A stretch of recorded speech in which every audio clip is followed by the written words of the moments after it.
আর্জেন্টিনার শেষ ১৫ মিনিট যেন প্রতিপক্ষের জন্য মরণ কামড়। কথায় আছে ওস্তাদের মার শেষ রাতে, আর প্রকৃতি বলে ভয়ঙ্কর শিকারীরা শিকারকে সুযোগ দিয়ে ক্লান্ত করে তবেই মরণ থাবা দেয়।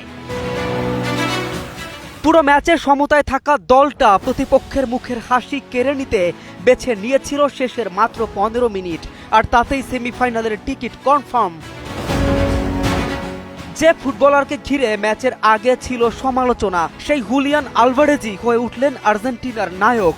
অতিরিক্ত সময়ের ১১৪তম মিনিটে প্রায় ২৫ গজ দূর থেকে দুর্দান্ত এক শটে সুইজারল্যান্ডের জালে বল জড়িয়ে সেমিফাইনালের পথ খুলে দেন তিনি।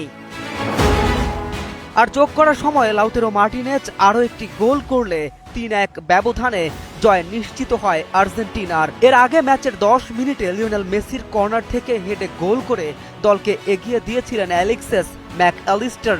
তবে ৬৬ মিনিটে ড্যান এন্দোয়ে গোল করে সমতা ফেরান সুইজারল্যান্ডের হয়ে।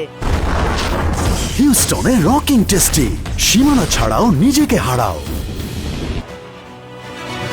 ৭২ মিনিটে বিল এমব্রেলো লাল কার্ড দেখে মাঠ ছাড়লেও নির্ধারিত সময় সেই সুবিধা কাজে লাগাতে পারেনি আর্জেন্টিনা। শেষ পর্যন্ত স্নায়ুচাপের লড়াইয়ে আলভারেজের অসাধারণ গোলেই পার্থক্য গড়ে দেয়।